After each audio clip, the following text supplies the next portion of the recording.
Bem, amados, vamos começar agora com o capítulo 2, que trata sobre Moabe. Versículo 1 do capítulo 2. Assim diz o Senhor: por 3 transgressões de Moabe e por 4 não sustarei o castigo, porque queimou os ossos do rei de Edom, até os reduzir a cal. Por isso meterei fogo que consumirá os castelos de Queriote. Moabe morrerá entre grande estrondo, alarido e som da trombeta. Eliminarei o juízo do meio dele, e todos os seus príncipes com ele matarei, diz o Senhor.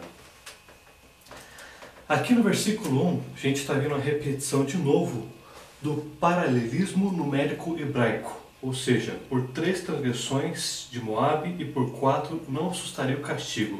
Novamente retrata que Moabe, por repetidas vezes, eles estavam praticando maldade, crueldade de guerra. Moabe aqui está sendo julgado por crueldade, por trato com os prisioneiros de guerra. Moabe tinha muitos conflitos com Judá, com Israel. Houve até um período que o rei Davi colocou pesados tributos sobre Moabe, porque eles apoiavam Saul, né? E uma dessas guerras que teve, que trata-se lá que nós encontramos em Reis, 2 Reis, capítulo 3, praticamente o capítulo inteiro fala sobre os conflitos que Judá e Israel teve com Moabe. E no versículo 27 fala o que aconteceu, pelo menos no sentido histórico, por que Deus estava castigando Moabe. Aqui no versículo 27 de 2 Reis 3 diz o seguinte: então tomou o seu filho primogênito, que havia de reinar em seu lugar, e ofereceu em holocausto sobre o muro, pelo que houve grande ira contra Israel. Por isso se retiraram dali e voltaram para sua própria terra. O que acontece? Moabe estava diante de um cerco de Israel e Judá. O que aconteceu? Quando ele viu que ia perder a guerra, o que eles fizeram? Pegaram o filho de Edom, que era seu aliado, pegou o seu filho mais novo e fez sacrifício desta criança, um sacrifício humano, porque ele queria ver se conseguiria mudar a sorte dele, mas não conseguiu. Então aqui, quando Deus está falando o seguinte: por que queimou os ossos do rei de Edom até o reduzir as caus? O que ele está dizendo aqui? Que ele pegou o filho do rei de Edom e fez um sacrifício de uma criança para o principal deus deles. Então, que era o deus Camus, que era o principal deus de Moabe. Moabe, para quem não sabe, eles são descendentes de Ló e sua filha. Então, vamos pegar só a origem, antes de eu continuar aqui no versículo 2, vamos pegar a origem dos Moabitas. Então a gente vai lá para Gênesis, capítulo 19, versículo 37. A progênita deu à luz a um filho, e lhe chamou Moabe, e é o pai dos Moabitas até hoje.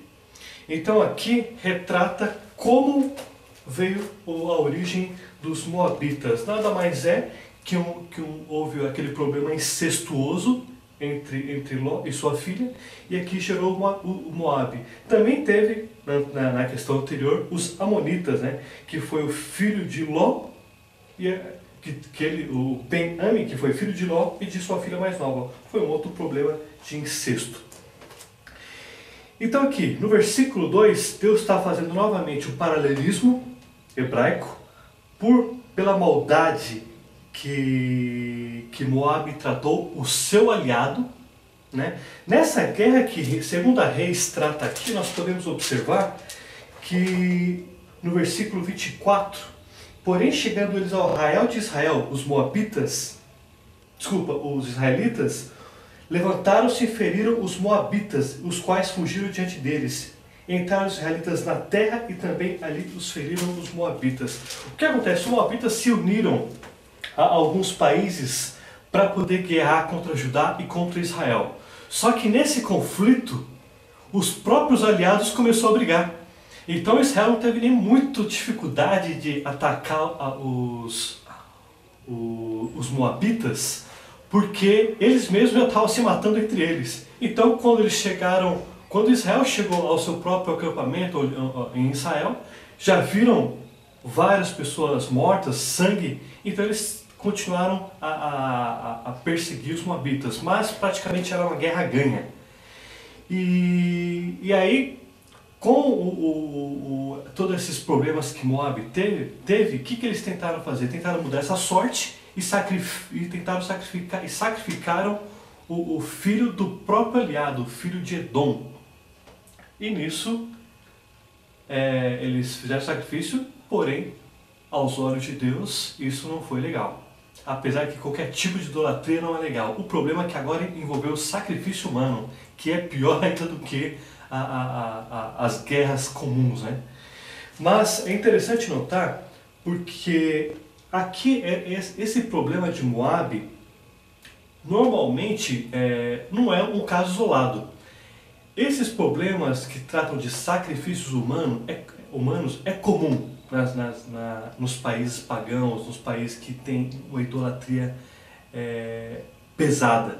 Então era comum Moab, Amon, e infelizmente, depois aqui no capítulo 2 eu vou prosseguir falar sobre Judá e sobre Israel, vocês vão ver que o paganismo, quando entra numa nação, a moralidade sexual entra num grande estágio, a questão da corrupção, ela atinge alvos gigantescos na nação, há juízes corrompidos, pessoas corrompidas, também existe muitos sacrifícios humanos. Então é comum de características de nações, corrupção, imoralidade sexual e também sacrifícios humanos. Normalmente eles pegam crianças, até aqui no Brasil nós vemos, aqui no Brasil, Estados Unidos e até Inglaterra, situações de pessoas que fazem determinadas magias com crianças e com pessoas. Então, o sacrifício humano é comum. E aqui Deus está repreendendo fortemente o que aconteceu. Tanto que ele enfatiza o porquê que Moab está sendo castigado. Que ele diz o seguinte: por 3 e por 4 não sustarei o castigo, porque queimou os ossos do rei de Edom. Historicamente refere-se exatamente a esse episódio, sacrifício humano, onde que é encontrado lá em Reis. E aqui continua no versículo 2: por isso meterei fogo a Moabe, fogo que consumirá os castelos de Queriote. Moabe morrerá entre grande estrondo, alarido e som de trombeta. Novamente aqui nós estamos vendo que quando Deus trata aqui, que meterei fogo a Moabe, isso está remetendo a uma invasão estrangeira que traria guerra e essa nação perderia. E aí a cidade seria incendiada. Então novamente aqui Deus está dizendo: a sua terra será invadida e os seus castelos serão colocados fogos. Historicamente nós vemos lá em Jeremias 48 que descreve a ruína que Moab teve por Nabucodonosor. Vamos lá agora para Jeremias e aí nós vamos entender um pouco mais sobre essa invasão que teve por Nabucodonosor. Capítulo 48, versículo 1. A respeito de Moabe, assim diz o Senhor dos Exércitos, o Deus de Israel: ai de Nebo, porque foi destruída. Envergonhada está Kiriataim, já está tomada, a fortaleza está envergonhada e abatida. A glória de Moabe já não é em Esbom. Tramaram contra ela, dizendo: vinde e eliminemo-la, para que não seja mais povo. Tu também, o Madmen, será reduzida a silêncio, a espada perseguirá. Versículo 4: destruirá esta Moabe, seus filhinhos fizeram ouvir gritos. Pela subida de Luite eles seguem como choro contínuo, de descida de Oronaim se ouvem gritos angustiosos. Fugi, salvai a vida, ainda que venhais a ser como arbusto solitário. Pois por causa da tua confiança, das tuas obras, dos teus tesouros, também tu serás tomada. Camus sairá para o cativeiro juntamente com seus sacerdotes e seus príncipes juntamente.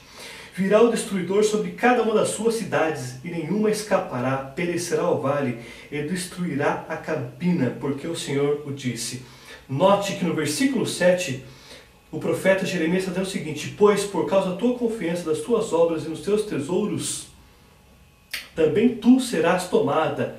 Camus sairá para o cativeiro juntamente com seus sacerdotes. Note, Camus é justamente o Deus de Moabe. Então está dizendo o seguinte aqui, que tanto o Deus de Moabe será destruído, quanto os sacerdotes de Moabe serão destruídos.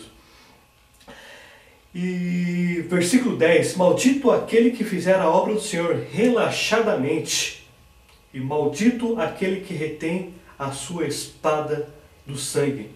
Deus preocupado esteve Moabe desde a sua mocidade, e tem repousado nas fés do seu vinho. Não foi mudado de vasilha para vasilha, nem foi para o cativeiro, porque isso conservou o seu sabor e aroma não alterou. Esse trecho aqui do versículo 11 diz assim, que o vinho, assim como o vinho que fica parado, não passado de um odre ao outro, os moabitas ainda não tinham experimentado o exílio. Está dizendo que o seguinte, os moabitas passariam pelo exílio. Portanto, eis que vem dias, diz o Senhor, em que enviarei trasfegadores, que trasfegarão, despejarão as suas vasilhas e despedaçarão os seus jarros. Moabe terá vergonha de Camus, do seu Deus, como a casa de Israel se envergonhou de Betel, sua confiança. Ele está dizendo aqui que literalmente Moabe olhará para o seu Deus e terá vergonha, porque o seu Deus Camus não tem valor nenhum, não protegeu-os. Ao contrário do Deus de Israel, que disciplina as nações, a justiça ela só pode ser encontrada pelo Deus de Israel. As nações devem olhar para o Deus de Israel. E versículo 35, farei desaparecer de Moabe, diz o Senhor, quem sacrifique nos altos e queime incenso aos seus deuses. Olha que interessante, hein? A forma com que Deus está tratando os deuses aqui. Deus não retém a disciplina, o castigo contra aqueles que praticam a idolatria. Então, novamente, farei desaparecer de Moabe, diz o Senhor, quem sacrifique nos altos e queime incenso. Mas é interessante notar também que, apesar de todo esse castigo que Deus fez, Deus realmente exterminou muitas pessoas por idolatria, por imoralidade sexual, por sacrifícios humanos, por tratar pessoas de forma errada no cunho de guerra, com os prisioneiros de guerra. Deus fez uma promessa.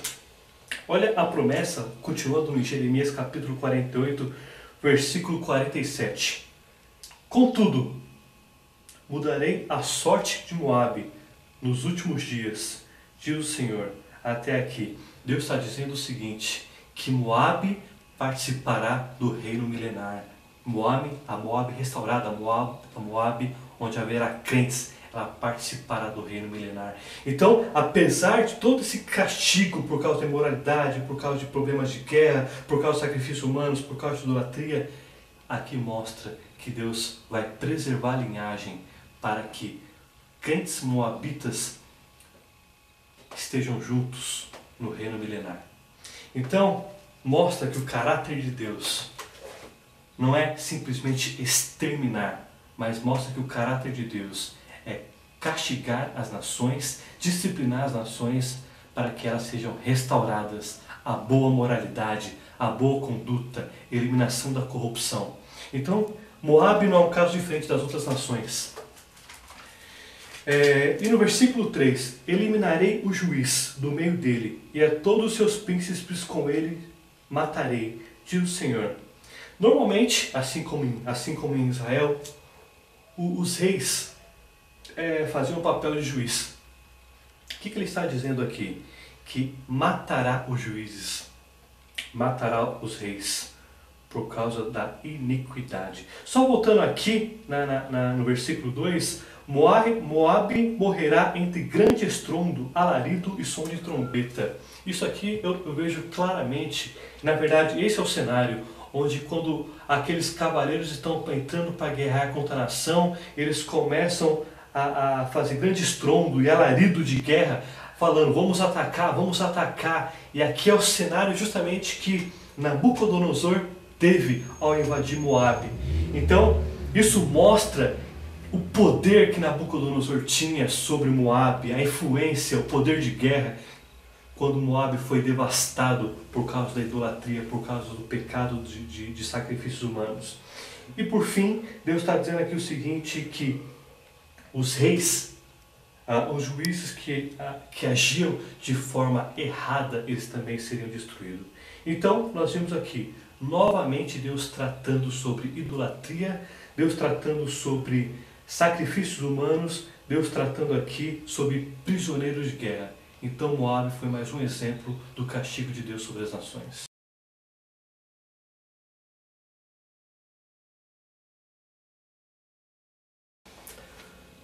Agora, continuando no capítulo 2, versículo 4 e 5, Amós fala sobre Judá.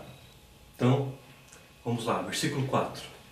Assim diz o Senhor, por 3 transgressões de Judá e por 4, não sustarei o castigo, porque rejeitaram a lei do Senhor e não guardaram os seus estatutos.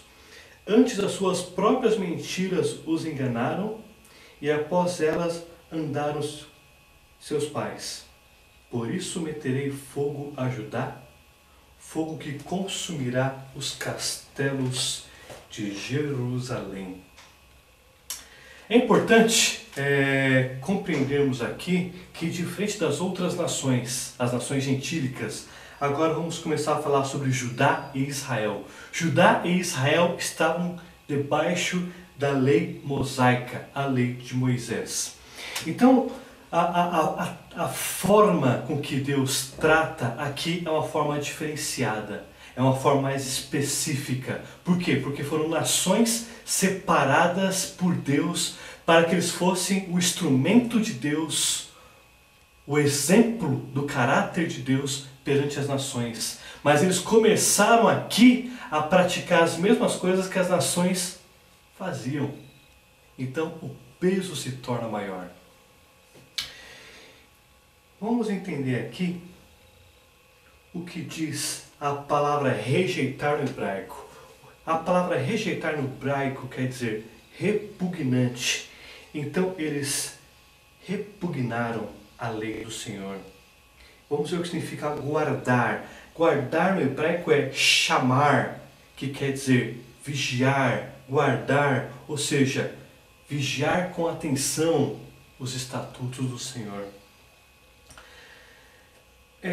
Uma coisa que é importante destacarmos aqui, à medida que nós amamos a Deus, que nós aprofundamos mais o relacionamento com Deus, a nossa vida começa a produzir frutos.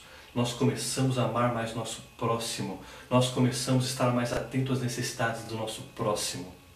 E à medida que a nossa vida começa a ter o distanciamento da palavra de Deus, começamos a nos tornar mais egoístas, começamos a pensar em nós mesmos, começamos a deixar começamos a afastar daquilo que é honesto, daquilo que é puro, daquilo que realmente agrada a Deus. Então, o que está acontecendo aqui com Judá e com Israel? Eles rejeitaram a lei, eles não guardaram os estatutos. Então eles cometeram aqui, primeiro passo da queda de Judá. Eles rejeitaram a palavra. Segundo passo, as suas próprias mentiras os enganaram. Eles começaram, além de mentir, as próprias mentiras começaram a enganar a eles próprios. Aqui, esse terceiro passo não tem sobre Judá ainda, mas já tem sobre Israel. Daqui a pouco nós falaremos sobre Israel, onde houve depravação e a degeneração da nação. Aqui ainda não chegou neste nível, mas aqui começou, quando você abandona a palavra, quando você começa a rejeitar aquilo que Deus nos colocou através da santa e bendita palavra, começa a vir a decadência, a decadência na área da justiça, a decadência na área sexual, a decadência no sistema econômico, enfim, abrange todas as áreas. Israel já estava tendo esses problemas e problemas graves. Daqui a pouco eu falarei. Judá já estava na metade do caminho, já estava caminhando para as depravações e para a degeneração. É importante destacar aqui que Judá e Israel estavam num momento de prosperidade muito grande. Eles tinham uma farta economia, uma boa agricultura, prosperidade em todas as áreas. Então o profeta Amós ele foi chamado aqui justamente nesse momento de prosperidade. E para um profeta é complicado você pregar isso, profetizar sobre uma nação que está nessa prosperidade, porque as pessoas não aceitam. As pessoas elas repugnam esse tipo de atitude quando elas estão fartas, elas estão cheias, gordas, no sentido de muitas comidas, né? Uma alimentação. Então Israel e Judá não aprovaram a conduta de Amós, porque eles estavam no ápice do financeiro. Mas aqui nós não vamos só ver apenas o castigo, mas quando Deus ele intervém numa nação, Ele está mostrando que Ele se preocupa com a nação. Muitas pessoas às vezes elas só colocam o lado do Deus disciplinador, do castigador. Pelo contrário, quando Deus está intervindo numa nação, Ele quer a restauração da nação, Ele quer ver arrependimento. E aqui nós vemos Deus intervindo porque Ele quer a restauração de Israel, Ele quer a restauração de Judá. Então vamos aqui agora a aprofundarmos mais aqui. Em Deuteronômio, capítulo 6, versículo 4 e 5, nós vamos entender o que Judá e Israel abandonaram. Diz o seguinte: ouve, Israel, o Senhor nosso Deus é o único Senhor. Amará, pois, o Senhor de todo o teu coração, de toda a tua alma, de toda a tua força. Essas palavras que hoje te ordeno estarão no teu coração. Tu as inculcarás a teus filhos, e delas falarás assentado em tua casa, e andando pelo caminho, e ao deitar-te e ao levantar-te. Também atarás como sinal na tua mão, e te serão por frontal entre os teus olhos, e as escreverás nos umbrais de tua casa e nas tuas portas. É interessante nós notarmos aqui que no versículo 8 que diz o seguinte: atarás como sinal. Hoje os judeus usam esse versículo, eles praticam esse versículo através dos filactérios. É um instrumento onde eles se vestem e eles repetem continuamente versículos bíblicos para se lembrar da palavra de Deus.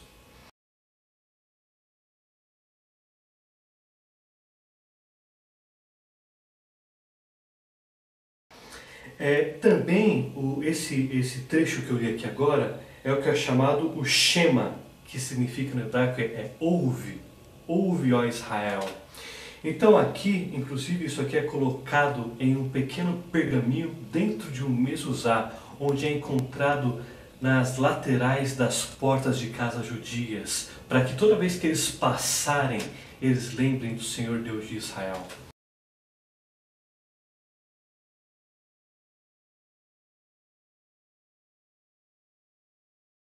Então, aqui diz o seguinte: amarás, pois, o Senhor de todo o teu coração. Então, na vida espiritual, o reflexo das nossas atitudes, ele é baseado na forma como nós cremos, na forma como nós praticamos a palavra de Deus. Porque se nós nos afastamos de Deus, a tendência é nós sermos mais egoístas, medíocres, hipócritas. E à medida que nós nos aprofundamos mais no amor, nosso relacionamento com Deus de Israel, nós passamos a entender mais o valor do dar, o valor de ajudar, o valor de compartilhar.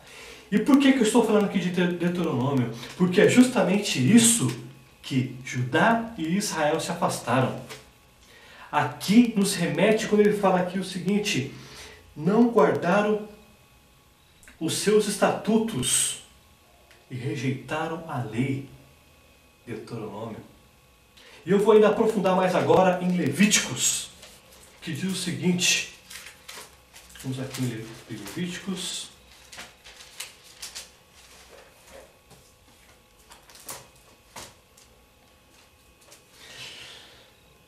Que trata sobre a lei mosaica, sobre lei sobre obediência. Então, olha que interessante. As nações eram julgadas por transgredirem a lei noélica e porque eles infringiam os judeus que estavam debaixo da proteção da lei abraâmica. Então, toda vez que uma nação gentílica usava Israel para fazer maldade, ou matavam, ou destruir cidades, a aliança abraâmica era invocada. E ali dizia o seguinte: abençoarei os que te abençoarem, amaldiçoarei os que te amaldiçoarem. Então, toda vez que as nações prejudicavam Israel, elas eram prejudicadas. A questão noélica, a aliança noélica, trata, por exemplo, da questão de matar irmãos da própria raça. Pessoas que matam pessoas, automaticamente essa aliança noélica era invocada e essas pessoas também deveriam morrer. Agora, no caso de Israel, é a lei mosaica, que trata de 613 leis, que tratam de questões sociais, questões econômicas, sobre abuso, sobre corrupção, sobre moralidade sexual, sobre conduta, como se deve tratar a questão de sangue, como se deve tratar a questão de guardar o sábado, todo o sistema sacrificial, tudo isso abrange a lei mosaica. Então, assim, a lei mosaica nada mais é que a Constituição israelense, a Constituição judia, o qual os judeus deveriam olhar para a lei mosaica e falar assim: é o que nós queremos para nós, justiça, amor, moralidade, queremos paz. No entanto, Israel e Judá absorveram os erros das nações e praticaram do mesmo nível e algumas vezes até piores que as próprias nações gentílicas que estavam debaixo de pecados. Então vamos aqui ler Levíticos 26. Vou ler o primeiro versículo dessa lei mosaica. Não fareis para vós outros ídolos, nem vos levantareis imagem de escultura, nem coluna, nem poreis pedra com figuras na vossa terra, para vos inclinardes a ela, porque eu sou o Senhor vosso Deus. Guardarei os meus sábados e reverenciareis o meu santuário. Eu sou o Senhor. Se andares nos meus estatutos, guardares os meus mandamentos e os cumprides, então vos darei as vossas chuvas ao seu tempo, e a terra dará a sua messe, e a árvore do campo o seu fruto. Deus está falando aqui, prometendo bênçãos. Aqui é bênçãos se andar no caminho de Deus. É bênçãos se guardar as leis. Mas é interessante notar que lá em Deuteronômio 6, no Shema, diz o seguinte: amarás ao Senhor teu Deus. Não é simplesmente uma questão de você seguir os preceitos da lei. Deus quer que nós amemos a Deus. E a religiosidade leva à decadência. Não é você seguir rituais, sem você entender a preciosidade de amar a Deus, como está escrito no Shema. E Israel e Judá estavam debaixo de religiosidade. Eles tinham abandonado os estatutos e passaram a ser o sistema religioso judaico pagão. Religiosidade é o primeiro passo para a decadência. Quando você abandona a palavra de Deus para você seguir religiosidade, é o início da decadência. E aqui em Levíticos, voltemos aqui, como que Deus, no versículo 14 em diante, trata a importância de Judá e Israel observarem a lei. Versículo 14. Mas se não me ouvirdes e não me cumprirdes todos esses mandamentos, se rejeitardes os meus estatutos e a vossa alma se aborrecer dos meus juízos,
comereis a carne de vossos filhos e de vossas filhas, destruirei os vossos altos e desfarei as vossas imagens do sol e lançarei os vossos cadáveres sobre os cadáveres dos vossos deuses. A minha alma se aborrecerá de vós. Reduzirei as vossas cidades a deserto e assolarei os vossos santuários e não aspirarei o vosso aroma agradável. Assolarei a terra e se espantarão disso os vossos inimigos que nela morarem. Espalharei-vos-ei por entre as nações e desembanharei a espada através de vós, e a vossa terra será assolada e as vossas cidades serão desertas. Rejeitaram a lei e não guardaram os estatutos. É de tudo aquilo que Judá e Israel se esqueceram. Então a forma como Deus vai tratar Judá e Israel é diferenciada das nações. E por fim, no versículo 5, meterei fogo a Judá, fogo que consumirá os castelos de Jerusalém. Deus está tratando aqui de uma invasão estrangeira para castigar Judá.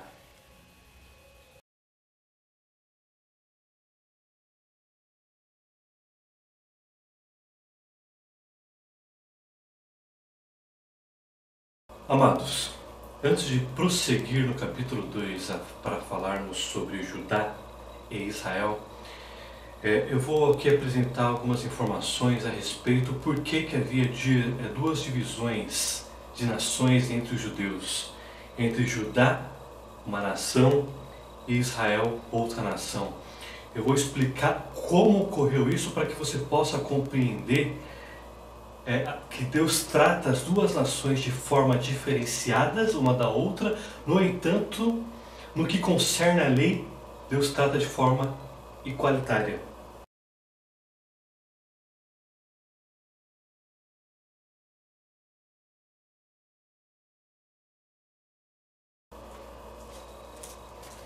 Voltemos para a 1 Reis, na época de Salomão. Lembrando que Salomão foi um homem extremamente sábio, o homem mais sábio talvez de todas as épocas. Na verdade não foi nem talvez, ele foi o homem mais sábio de todas as épocas. A fortuna que ele tinha era inigualável.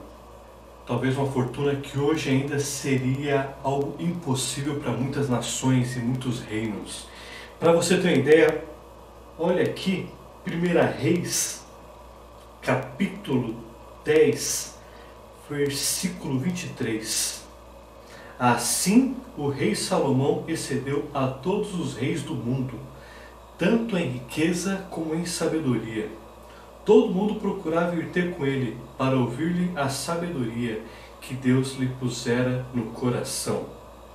Cada um lhe trazia o seu presente, objetos de prata, de ouro, roupas, armaduras, especiarias, cavalos e mulas, assim ano após ano. Ou seja, a riqueza que Deus atribuiu a Salomão era inigualável. E essa riqueza não abrangia somente a área econômica, mas o conhecimento acerca da palavra, a sabedoria, o trato com as diversas áreas da vida. Salomão realmente era um homem diferenciado. No entanto, essa mesma prosperidade que ele teve, infelizmente acabou se deturpando o seu coração. No capítulo 11 diz o seguinte, de 1 Reis: Ora, além da filha de Faraó, amou Salomão muitas mulheres estrangeiras, moabitas, amonitas, edomitas, sidônias, etéias, mulheres das nações que havia o Senhor dito aos filhos de Israel: não caseis com elas, nem casem elas convosco, pois os perverteriam o coração, para seguirdes aos seus deuses. E a essa se pegou Salomão pelo amor. Tinha 700 mulheres, princesas e 300 concubinas, e suas mulheres lhe perverteram o coração. Sendo já velho, suas mulheres lhe perverteram o coração para seguir outros deuses. E o seu coração não era de todo fiel para com o Senhor, seu Deus, como fora o de Davi, seu pai. Salomão seguiu a Astarote, deusa dos Sidônios, e a Milcom, abominação dos Amonitas. Assim fez Salomão o que era mal perante o Senhor. Não perseverou em seguir o Senhor como Davi, seu pai. Neste tempo edificou Salomão um santuário a Camus, abominação de Moabe, sobre o monte fronteiro a Jerusalém, e a Moloque, abominação dos filhos de Amon. Assim fez para com todas suas mulheres estrangeiras, os quais queimavam incenso e sacrificavam aos seus deuses. Note, meu querido, minha querida, em Amós nós tratamos nação por nação isolada: Edom, Moabe, Amonitas, Damasco. Vocês podem observar que as nações praticavam coisas abomináveis, sacrifícios humanos, praticavam idolatria, queimavam incenso, imoralidade sexual, corrupção, entre todos os problemas que está atrelado à idolatria, por abandonar ao Deus de Israel. As nações gentílicas, as nações não judias, praticavam essas mesmas coisas. E aí Salomão começou a trazer as mulheres, se casar com as mulheres dessas nações, como alianças entre nações, alianças políticas entre nações, para não fazer guerra, apoio econômico, apoio de guerra. E aí você tinha uma diversidade de nações, de povoados dentro de Israel. E essas mulheres traziam junto com ela os seus deuses. E Salomão, como rei, acabou cedendo a essas mulheres ter essas paixões por esses deuses, e começou a queimar incensos para elas, junto com elas, para esses deuses. E o que acontece? Chegou um momento de decadência espiritual que Salomão ele começou a criar altares para esse Deus, começou a queimar incenso e começou, junto com elas, a sacrificar a seus deuses. Ou seja, Israel, uma nação criada para ser separada, agora está praticando as mesmas coisas que as nações gentílicas estão fazendo. E aí, no capítulo 11, Deus diz, no versículo 9 de Reis: Pelo que o Senhor se indignou contra Salomão, pois desviara o seu coração do Senhor Deus de Israel, que 2 vezes lhe aparecera, E acerca disto lhe tinha ordenado que não seguisses a outros deuses. Ele, porém, não guardou o que o Senhor lhe ordenara. Por isso disse o Senhor a Salomão: visto que assim procedeste e não guardaste a minha aliança, nem os meus estatutos que te mandei, tirarei de ti este reino e te darei a teu servo. Contudo, não o farei nos teus dias, por amor de Davi, teu pai. Da tua mão de teu filho o tirarei. Todavia, não tirarei o reino todo. Darei uma tribo a teu filho, por amor de Davi, meu servo, e por amor de Jerusalém que escolhi. Então aqui nós vemos a disciplina. E lá atrás, Deus tinha dito a Salomão: se o meu povo que se chama pelo meu nome, com fé, se humilhar e orar, eu vos perdoarei. Aqui não há arrependimento de Salomão. Ele se aprofundou numa decadência sem fim. E aí, continuando no capítulo 11, começa o processo de divisão do reino.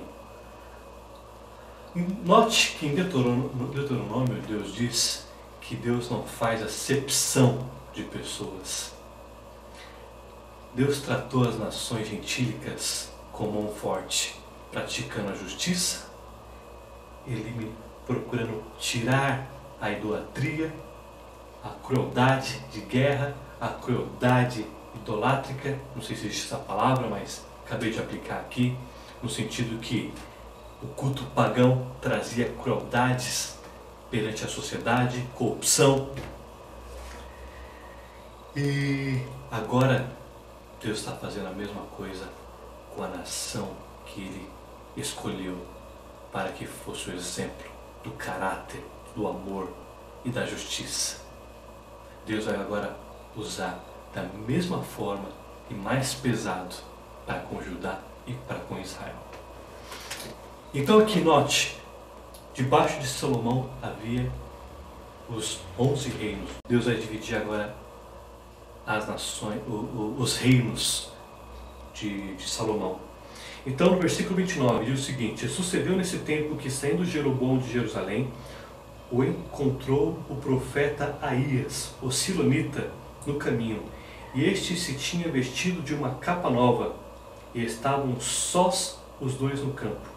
Aías pegou na capa nova que tinha sobre si, rasgou-a em 12 pedaços, os 12 reinos, os 12 filhos de Jacó. E disse Jeroboão: toma 10 pedaços, porque assim diz o Senhor, o Deus de Israel: eis que rasgarei o reino da mão de Salomão e te darei 10 tribos. Porém ele terá uma tribo por amor de Davi. Olha aqui que interessante, hein? Deus está preservando um reino a Salomão pela aliança que fez com Davi, pelo amor que teve com Davi. Ele está permitindo que uma luz não se apague em Israel, pela aliança que Deus fez com Davi, pelo amor que Davi tinha para com Deus. Porém ele terá uma tribo por amor de Davi meu servo, e por amor de Jerusalém, e a cidade que escolhi de todas as tribos. E aí podemos entrar aqui na aliança abraâmica. Porque Salomão me deixou e se encurvou a Astarote, deusa dos Sidônios, a Camus, deus de Moabe, a Milcom, deus dos filhos de Nínios, para fazer o que é reto, e não andou nos meus caminhos para fazer o que é reto perante mim, a saber, os meus estatutos e os meus juízos, como fez Davi seu pai. Porém, não tomarei da tua mão o reino todo, pelo contrário, far-lo-ei príncipe todos os dias de sua vida, por amor de Davi. Novamente Deus aqui mostrando a aliança que foi feita com Davi. A quem elegi, diz aqui o versículo 34, porque guardou os meus mandamentos e os meus estatutos. Mas da mão de seu filho tomarei o reino, a saber, as 10 tribos, e tas darei a ti, e a seu filho darei uma tribo, para que Davi, meu servo, sempre tenha uma lâmpada diante de mim em Jerusalém, a cidade que escolhi para pôr ali o meu nome. Tomar-te-ei e reinarás sobre tudo o que desejar a tua alma, e serás reis sobre Israel. Se ouvires tudo o que eu te ordenar, e andares nos meus caminhos, e fizeres o que é reto perante mim, guardando os meus estatutos e os meus mandamentos, como fez Davi meu servo, eu serei contigo, e te edificarei uma casa estável, como edifiquei a Davi, e te darei Israel. Note, inclusive aqui com Jeroboão 1, Deus já está enfatizando a importância de servir a Deus de Israel. Aqui Deus já está mostrando a importância de guardar o estatuto, de guardar a lei, de vigiar. Lembra daquela palavra que eu disse? Guardar é chamar no hebraico, que quer dizer vigiar com atenção e responsabilidade. E aqui Deus está novamente enfatizando agora a Jeroboão 1, a importância de guardar, de vigiar a lei. E aqui inicia-se o processo de divisão de Israel. Então, 10 reinos foi para Jeroboão e 1 com a descendência de Salomão, para que uma lâmpada não se apagasse. Então, um reino ficou de Judá e os outros 10 reinos de Israel. E aí, iniciou-se tratativas diferenciadas de uma nação para outra. Nem sempre que Israel pecava, Judá estava em pecado. Nem sempre que Judá estava em pecado, Israel estava em pecado. Então, Deus tratou como se fossem duas nações diferenciadas. Mas ambas eram povoadas por judeus e ambas eram julgadas perante a lei de Moisés. E agora, só para terminarmos essa explanação sobre a diferença de Judá e de Israel, nós temos aqui em 1 Reis capítulo 12, versículo 25 em diante, que trata sobre Jeroboão, que reinou entre 931 a.C. às 910 a.C. Então aqui, infelizmente, Jeroboão também praticou os mesmos problemas com idolatria. Ele não guardou as leis e os estatutos. Então, versículo 25. Jeroboão edificou Siquém na região montanhosa de Efraim e passou a residir ali, e dali edificou a Penuel. Versículo 27. Se este povo subir para fazer sacrifício na casa do Senhor em Jerusalém, o coração dele se tornará ao seu senhor, a Roboão, rei de Judá, e me matarão e tornarão a ele ao rei de Judá. Jeroboão ficou com medo de perder a sua influência, o seu poder como rei de Israel para Roboão em Judá. Então ele começou a criar tratativas fora da lei mosaica para poder conquistar o povo, o favor do povo.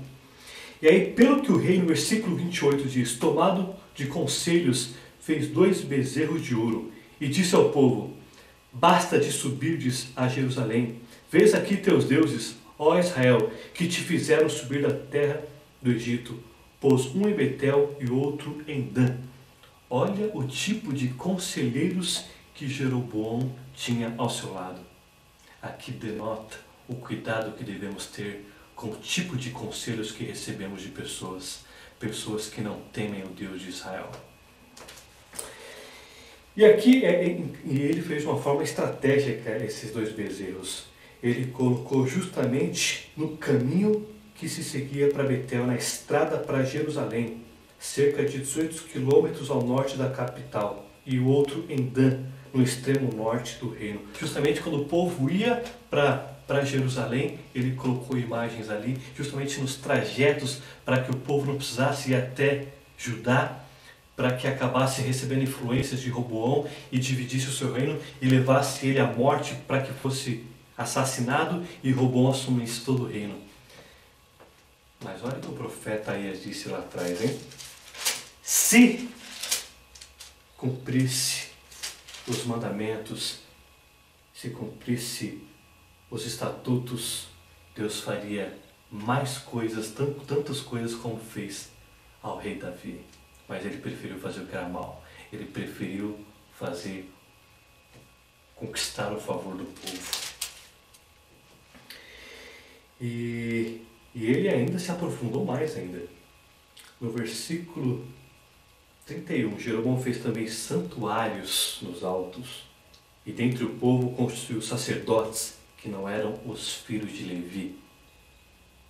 Ele tirou os levitas, constituiu sacerdotes pagãos para que praticassem idolatria.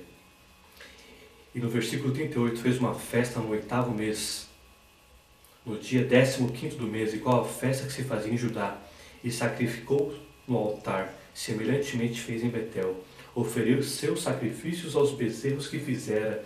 Também Betel estabeleceu os sacerdotes dos altos que se levantaram. É interessante notar aqui que Judá fazia, que Deus instituiu na lei mosaica, que é o que está lá no Pentateuco, nos 5 livros primeiros da Bíblia. Deus instituiu a festa dos tabernáculos, está lá em Levíticos 23, capítulo 23, versículo 34, Deus instituiu a festa dos tabernáculos. E aqui Jeroboão, ele pegou a festa dos tabernáculos atrasada e instituiu essa festa juntamente com o culto pagão para oferecer sacrifícios. Ele pegou uma festa pura, judaica, que servia ao Deus puro, ao Deus de Israel, pegou essa festa dos tabernáculos e instituiu uma festa pagã. E no final, ele começou a fazer sacrifícios de bezerros. E no versículo 33 diz o seguinte: no 15º dia do 8º mês, escolhido a seu bel prazer, subiu ele ao altar que fizera em Betel e ordenou uma festa para os filhos de Israel subir e queimar incenso. Então, todo esse processo aqui mostra toda a história que estava por trás de Israel e de Judá para que se dividisse esses dois reinos. Mas é interessante que depois, no reino de Judá, que reinou do ano 790 a 739, reinou Uzias. Uzias já foi diferenciado, ele já foi um homem que realmente reto. E nós vemos a história desse rei de Uzias, esse reino de Uzias sobre Judá, lá em 2 Reis, capítulo 15. E aqui diz o seguinte no versículo 3 sobre Uzias, que aí já é o reino de Judá. Ele fez o que era reto perante o Senhor, segundo tudo o que fizera Amazias, seu pai. No entanto, tão somente os altos não se retiraram, o povo ainda sacrificava e queimava incenso nos altos. O Senhor feriu ao rei, e este ficou leproso até o dia da sua morte, e habitava numa casa separada. Aqui foi aquele problema, como eu já te disse no capítulo 1, no início, na introdução, que ele acabou fazendo algumas tratativas que era dos sumos sacerdotes. E aí Deus disciplinou ele. Mas, no contexto aqui, ele foi um homem reto e íntegro. E aqui já começa reis diferenciados. E enfim, chega-se ao período do profeta Amós. E é o que nós continuaremos agora a falar sobre Judá e sobre Israel.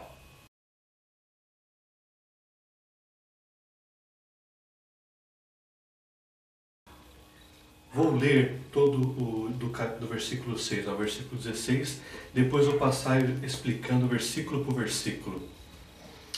Então, sobre Israel. Assim diz o Senhor: por 3 transgressões de Israel e por 4 não sustarei o castigo, porque os juízes vendem o justo por dinheiro e condenam o necessitado por causa de um par de sandálias. Suspiram pelo pó da terra sobre a cabeça dos pobres e pervertem o caminho dos mansos. Um homem e seu pai coabitam com a mesma jovem, e assim profanam o meu santo nome. E se deitam ao pé de qualquer altar sobre roupas empenhadas, e na casa do seu Deus bebem o vinho dos que foram lutados. Todavia, eu destruí diante deles o amorreu, cuja altura era como a dos cedros, e era forte como dos carvalhos, e destruí o seu fruto por cima, e as suas raízes embaixo. Também vos fiz subir da terra do Egito, e 40 anos vos conduzi no deserto, para que possuísseis a terra do amorreu. Dentre os vossos filhos suscitei profetas, e dentre os vossos jovens nazireus. Não é isto assim, filhos de Israel? Diz o Senhor. Mas vós aos nazireus destes a beber vinho, e aos profetas ordenastes, dizendo: não profetizeis. Eis que farei oscilar a terra debaixo de vós, como oscila um carro carregado de feixes. De nada valerá a fuga ao ágil, o forte não corroborará a sua força, nem o valente salvará a sua vida. O que maneja o arco não resistirá, nem o ligeiro de pé se livrará, nem tampouco o que vai montado ao cavalo salvará a sua vida. E o mais corajoso entre os valentes fugirá nu naquele dia, diz o Senhor. Vamos iniciar aqui no versículo 6. Assim diz o Senhor: por 3 transgressões de Israel e por 4 não sustarei o castigo, porque os juízes vendem o justo por dinheiro e condenam o necessitado por causa de um par de sandálias. Eu não vou repetir as informações que eu falei sobre Judá, que se aplica a mesma coisa aqui, com exceção de um item. Judá, ele praticou. Eles rejeitaram a palavra, eles acabaram acreditando em suas próprias mentiras, eles se enganaram com as suas próprias mentiras. O terceiro é o que Judá não tinha, mas Israel tem, que é degeneração e depravação, ou seja, levaram ao caos da imoralidade sexual, levaram à corrupção extrema, a todo o sistema de justiça corrompido, todo o sistema sexual corrompido, a família corrompida, enfim, todo o sistema judaico de Israel estava fracassado. Por quê? É o mesmo item que entrou Judá. Por quê? Rejeitaram a lei do Senhor, ou seja, repugnaram do hebraico. E porque não guardaram o chamar do hebraico, que quer dizer vigiar com atenção e responsabilidade. Então nós vemos essas mesmas coisas agora com Israel, só que bem mais profundo do que em Judá. Então, nesse versículo 6, note que Deus está tratando agora Israel da mesma forma que tratou as nações gentílicas. Por 3 transgressões de Israel e por 4. Aqui Deus está usando o paralelismo numérico hebraico, da mesma forma que tratou as nações gentílicas. Mostra que o mesmo Deus que castigou, disciplinou as nações, agora é o mesmo Deus que está castigando e disciplinando Israel. E é interessante que nesse mesmo versículo diz o seguinte: porque os juízes vendem o justo por dinheiro. Olha que degradação ficou Israel. E condenam o necessitado por causa de um par de sandálias. Ou seja, os pobres eram condenados por causa de um par de sandália, de forma humilhante, de forma degradante. Mas por que isso? Para privilegiar ricos. Versículo 7. Suspiram pelo pó da terra sobre a cabeça dos pobres e pervertem o caminho dos mansos. Um homem e seu pai coabitam com a mesma jovem e assim profanam o meu santo nome. É interessante anotar aqui que suspiram pelo pó da terra sobre a cabeça dos pobres. Aqui ele está dizendo o seguinte, que eles estavam pegando os pobres, explorando os pobres de tal forma que os pobres eram humilhados constantemente, ao ponto que esse sinal aqui pelo pó da terra sobre as cabeças dos pobres era um sinal de humilhação. Então, os ricos sentiam prazer em ver o sofrimento dos pobres. Esse versículo 7, vamos dividir em duas partes. Primeiro, ele está complementando aqui o versículo 6, que ou seja, os juízes vendem o justo, o necessitado, por um par de sandália.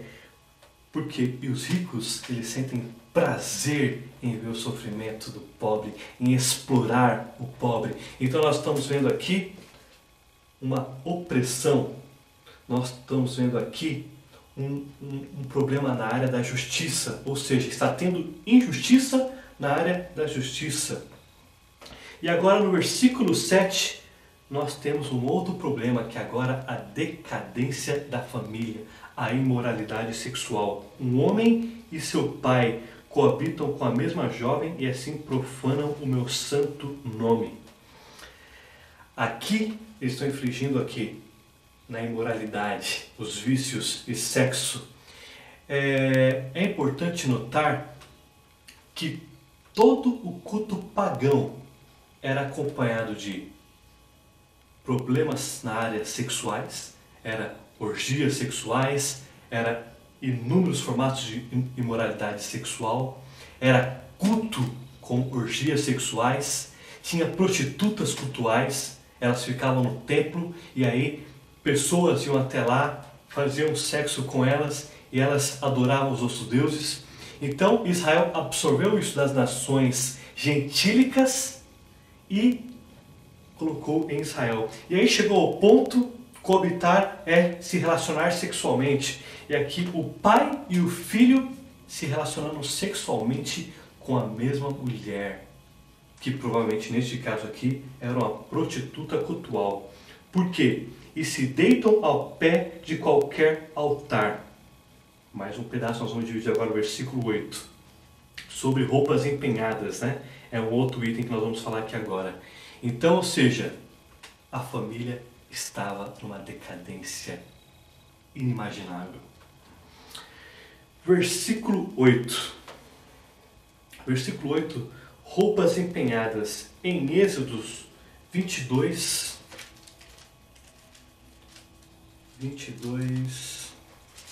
versículo 25 a 26. Diz o seguinte: sem prestares dinheiro ao meu povo, ao pobre que está contigo, não te haverás como ele, não haverás como ele como credor que impõe juros. Se do teu próximo tomares em penhor a sua veste, lhe restituirá antes do pôr do sol. Quando o dinheiro era emprestado aos judeus pobres, eles deixavam a roupa como penhora, porque não podiam cobrar juros. E aí, ao pôr do sol, tinha que devolver a roupa do pobre para que ele pudesse dormir, né, com roupa, com aquecimento da roupa, né? Então aqui, novamente, em Êxodo 22, trata justamente da lei sobre a questão de juros. Caso você queira depois esmiuçar mais o capítulo 22 aqui de Êxodo, é interessante, vale a pena. Não vou entrar agora em todos os métodos, todas as leis, vou tentar associar mais justamente com os versículos de Amós. Então, versículo 25: se emprestares dinheiro ao meu povo, judeu para judeu, ao pobre que está contigo, não te haverás com ele como credor que impõe juros. O judeu não podia cobrar juros de outro judeu. Se do teu próximo tomares em penhor a sua veste, lhes restituirá antes do pôr do sol. Porque é com ela que se cobre, e é a veste do seu corpo em que se deitaria? Será, pois, que quando clamar a mim, eu virei, porque sou misericordioso. Contra Deus não blasfemarás, nem amaldiçoarás o príncipe do teu povo. Então, ou seja, aqui está sendo corrompido. Eles pegavam essa roupa do pobre e, em vez de devolvê-la depois do trabalho, ao pôr do sol, eles pegavam essas roupas e levavam, iam junto com essas roupas para fazer sacrifícios a outros deuses que não era o Deus de Israel, e faziam orgias, faziam rituais pagãos. E ainda diz o seguinte no versículo 8: e na casa do seu Deus bebem o vinho dos que foram mutados. Então, aqui eles deitavam perante o altar pagão, que não era o Deus de Israel, para fazer orgias com culto pagão. No versículo 8, eles pegavam as roupas dos pobres e usavam isso para fazer parte do culto e não devolviam. E 3, na casa do seu Deus bebem o vinho que foram mutados. Aqui estão usando a muta como uma ferramenta desproporcional para usar como ferramenta de corrupção. Então aqui nós vemos uma outra injustiça, que é na área financeira.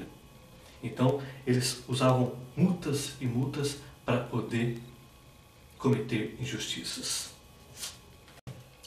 É importante salientarmos aqui que na casa de seu Deus bebem o vinho dos que foram mutados. Aqui está dizendo o seguinte, que a classe que detinha o poder sobre as finanças do Estado, aplicavam multas sobre pessoas e com esse dinheiro eles arrecadavam, eles iam lá e compravam vinho.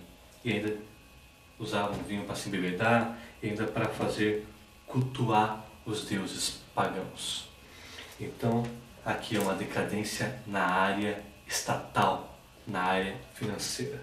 Então vamos só recapitular aqui do versículo 6 ao versículo 8, quais são os itens que Israel tinha abandonado no preceito da lei. Então no versículo 6, os juízes vendiam o justo por dinheiro e condenavam o necessitado por causa de um par de sandália. Então o necessitado não tinha como pagar, eles vendiam para arrecadar dinheiro para eles. Versículo 7,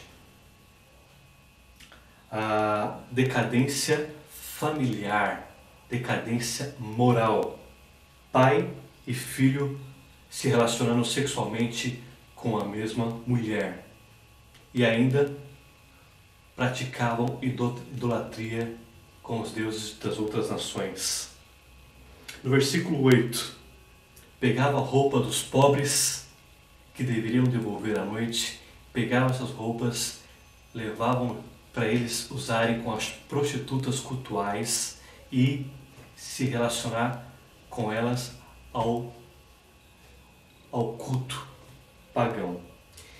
E o outro, o sétimo item aqui, que eles colocavam multas e multas e multas para poder arrecadar dinheiro e comprarem vinho e servir aos deuses juntamente com as suas orgias sexuais. Então você vê até simplesmente do versículo 6 ao versículo 8 quantas coisas foram corrompidas.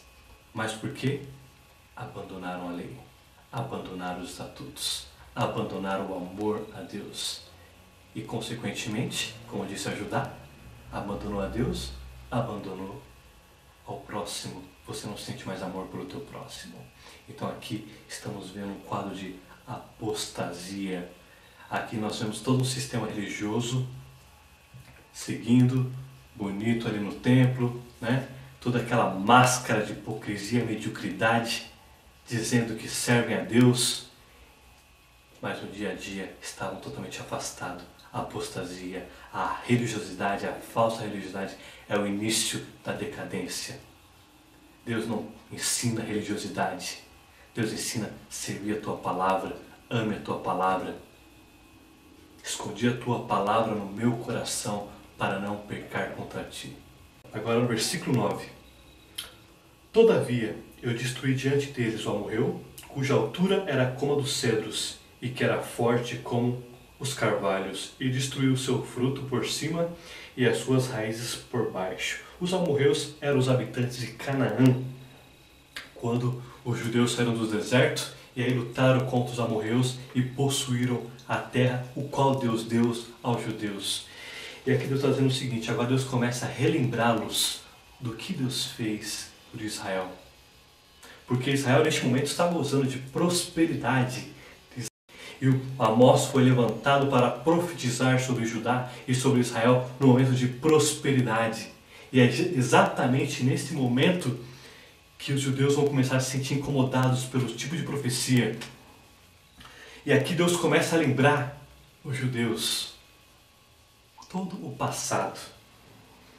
Todavia eu destruí diante deles o amorreu, cuja altura era como dos cedros. Versículo 10. Também vos fiz subir da terra do Egito, e 40 anos vos conduzi no deserto, para que possuísseis a terra do amorreu.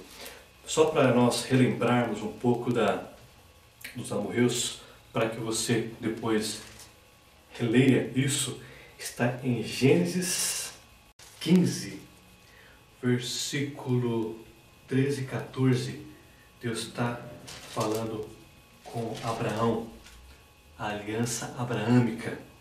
Então lhe foi dito: sabe com certeza que a tua prosperidade será peregrina em terra alheia, e será reduzida à escravidão, e será afligida por 400 anos. Mas também julgarei a gente que tem de sujeitar-se, e depois sairão com grandes riquezas. E tu irás para teus pais em paz, serás sepultado em ditosa velhice. Na quarta geração tornarão para aqui, porque não se encheu ainda a medida da iniquidade dos amorreus. E sucedeu que, posto o sol, houve densas trevas, eis que um fogareiro fumegante e uma tocha de fogo que passou entre aqueles pedaços.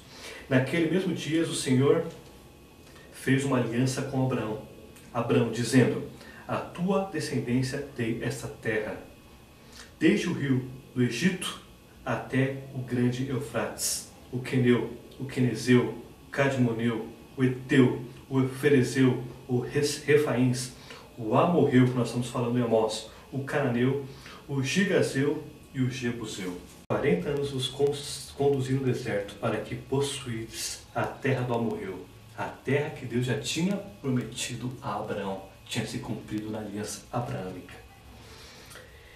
E versículo 11: dentre os vossos filhos suscitei profetas, e dentre os vossos jovens nazireus. Não é isto assim, filhos de Israel? Diz o Senhor. Mas vós aos nazireus destes beber vinho, e aos profetas dizendo: não profetizeis. Aos nazireus era proibido beber vinho. Vejamos em Números 6, de 1 a 21. Número 6, de 1 a 21.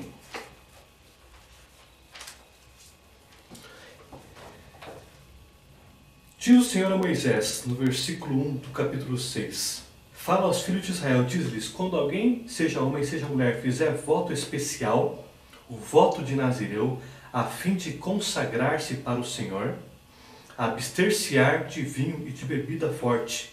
Não beberá vinagre de vinho, nem vinagre de bebida forte, nem tomará beberagens de uvas, nem comerá uvas frescas, nem secas. Todos os dias do seu nazireado não comerás de coisa alguma que se faz da vinha, desde a semente até as cascas.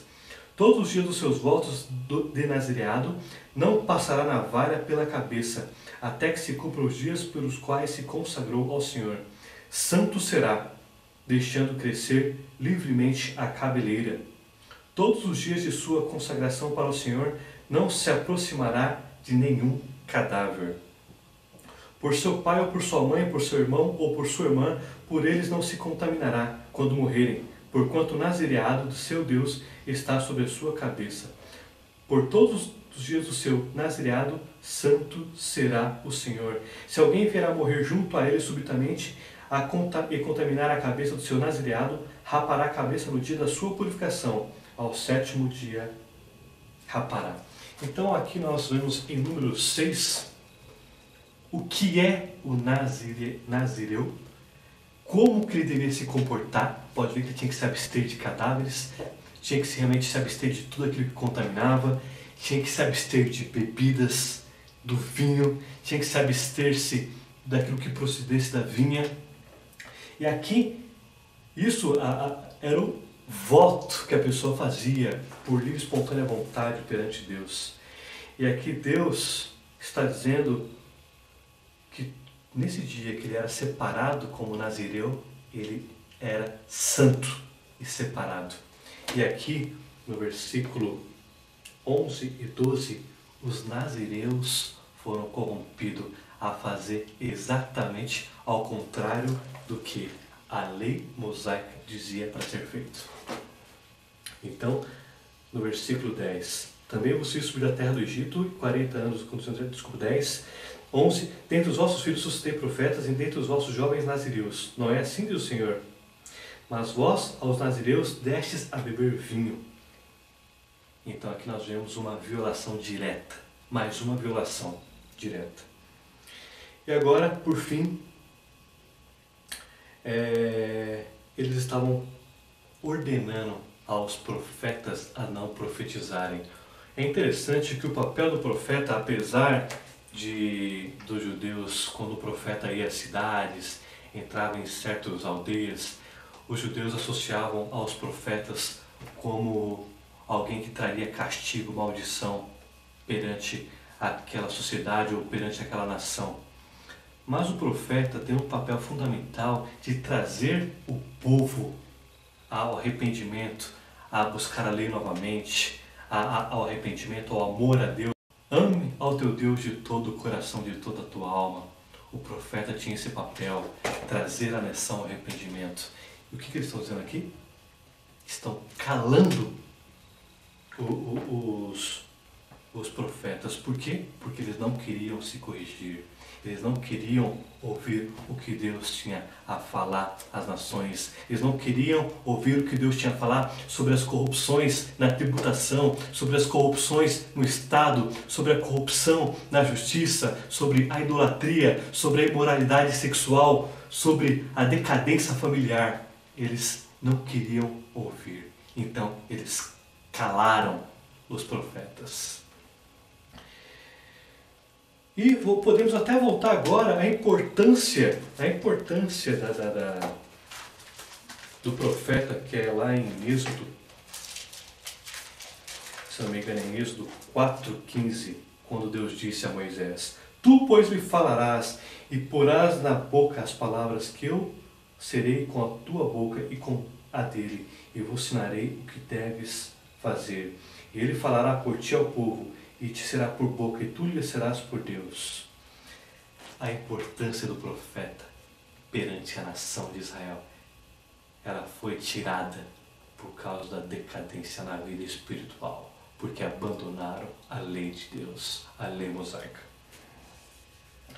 Então, no versículo 2 é o seguinte: Mas vós aos narizeus destes a beber vinho, e aos profetas ordenaste, dizendo: não profetizeis. No versículo 13, trata: Eis que farei oscilar a terra debaixo de vós, como oscila um carro carregado de feixe.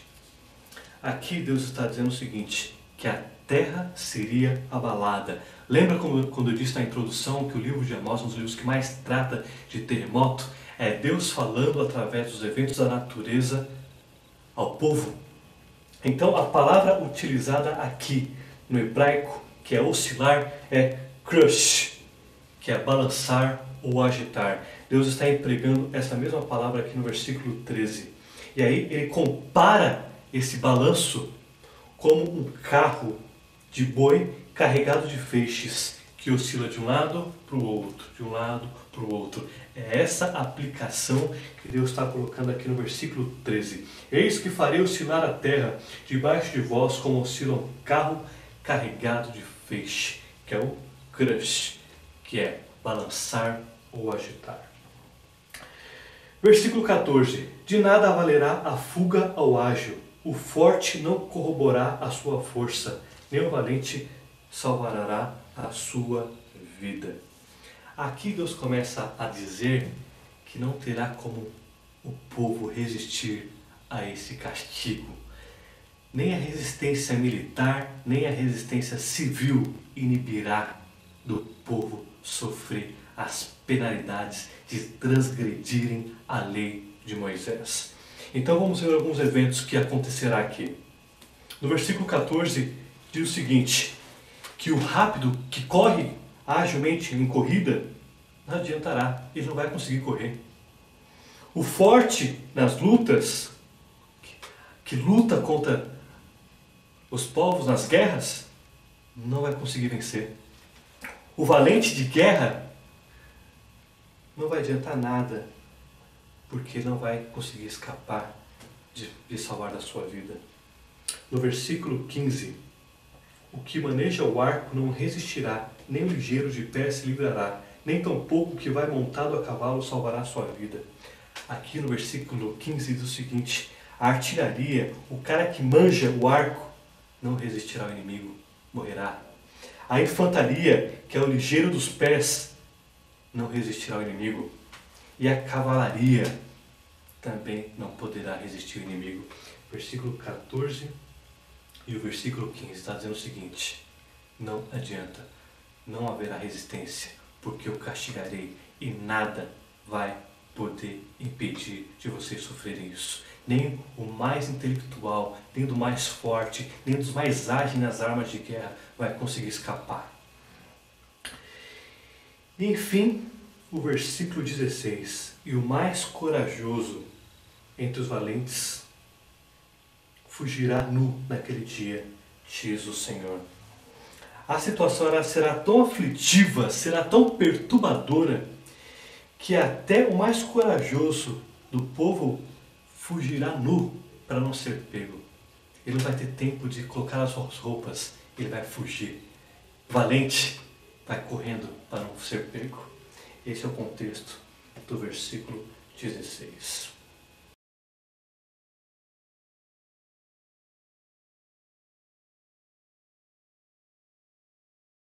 Agora é interessante nós denotarmos aqui nesse capítulo 2 que por mais que Israel pecou, e aqui vocês viram tantas falhas, e assim uma decadência moral gigantesca, corrupção gigantesca, vendendo o pobre por um par de sandália que ele não conseguiu pagar. Mas tem algumas características que é importante. Deus é paciente com as nações. Você pode ver que para cada parte aqui dos versículos, para cada nação, Deus usou por 3 e por 4. Que é aquilo que eu venho falando, que é o paralelismo numérico hebraico. O que isso quer dizer? Por repetidas vezes, não foram casos isolados. Vem constantemente tendo esses problemas, constantemente. Ou seja, o cara errou, Deus está castigando, não. É algo que Deus vai esperando até ele intervir. E pela experiência que eu tenho aqui no contexto bíblico, muitas vezes, mesmo depois de ter praticado muitas iniquidades, as nações ainda poderiam se arrepender. E Deus, tenho certeza que a perdoaria. Isso poderia nos remeter ao profeta Jonas, lá em Nínive, quando ele sabia que Deus perdoaria se o povo se arrependesse. Então, o que eu quero destacar aqui para você, Deus é paciente com todas as nações. Não somente com Israel, não somente com Judá, mas Deus é paciente com Tiro, com Edom, com Amon, com a Filístia, com Damasco. Deus não faz acepções de pessoas. Você pode ver que Deus tratou Israel e Judá da mesma forma que tratou as nações. Deus controla a ascensão e a queda das nações. Deus tem um controle sobre os governos. O homem, no mundo atual, vota, mas quem dá a palavra é Deus, final. E muitos dos governos que cada país tem hoje é o reflexo da nação. A espiritualidade da nação reflete sobre o seu tipo de governo. E aí, a decadência da nação reflete no governo decadente. É lógico que cada pessoa, na sua individualidade, tem sua escolha. Mas o governo é o reflexo da espiritualidade da nação, de buscar ou não buscar a Deus. E as nações também, elas são penalizadas pela prática de desumanidade em suas guerras. Deus está vendo o que cada nação faz, a forma com que as nações estão tratando os seus prisioneiros de guerra. E muitas vezes não é nem prisioneiros de guerra, às vezes são pessoas civis que estão ali em determinados lugares e ali estão se fazendo maldade com os civis. E é interessante notar que Deus está atento aos direitos humanos que são quebrados pelas nações e pelos seus líderes. Então, o que é interessante aqui nesses 2 capítulos que nós aprendemos até agora é que Deus está atento a todos os itens. Deus ele analisa a espiritualidade da nação, a forma com que trata os seus cidadãos, a forma com que se trata na justiça, a forma com que se trata no sistema estatal, tributação. Aqui provavelmente deveria ter altos impostos, porque eles inclusive começaram a multar excessivamente para comprar vinho, para fazer orgias sexuais ou para adoração a outros deuses. Então, vamos entender a minúcia desse capítulo e desses capítulos.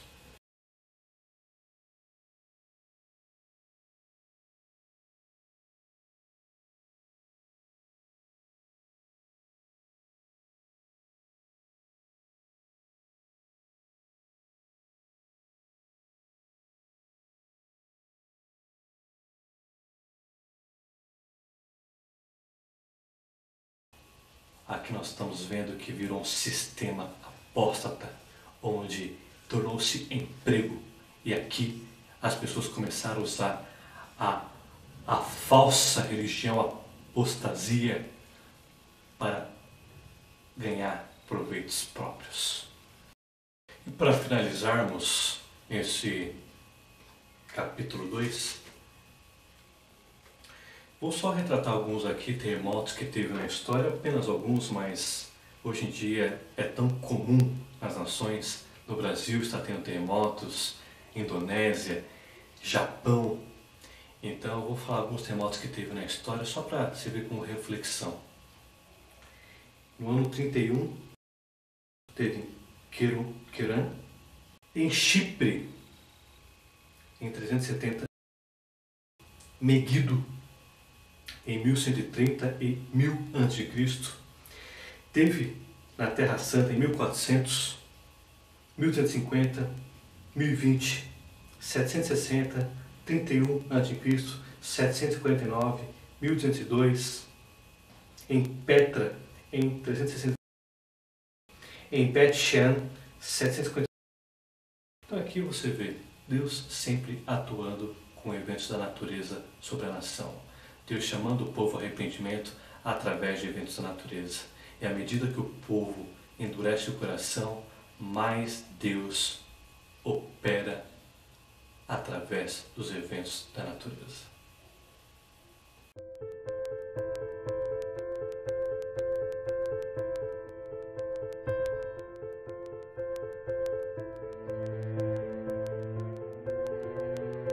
O nível do sistema atingiu hoje 17% da capacidade máxima, o menor da história. A Sabesp culpa a falta de chuva pela crise no abastecimento e pede aos usuários que economizem água.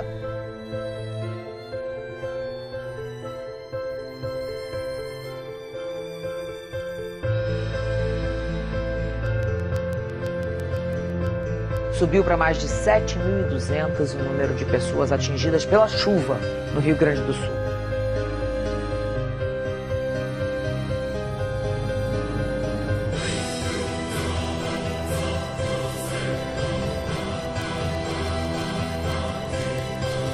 Um tremor de terra hoje às 10h40 da manhã assustou os moradores de Montes Claros. O abalo provocou estragos na cidade e pode ter chegado a 4,5 graus na escala Richter.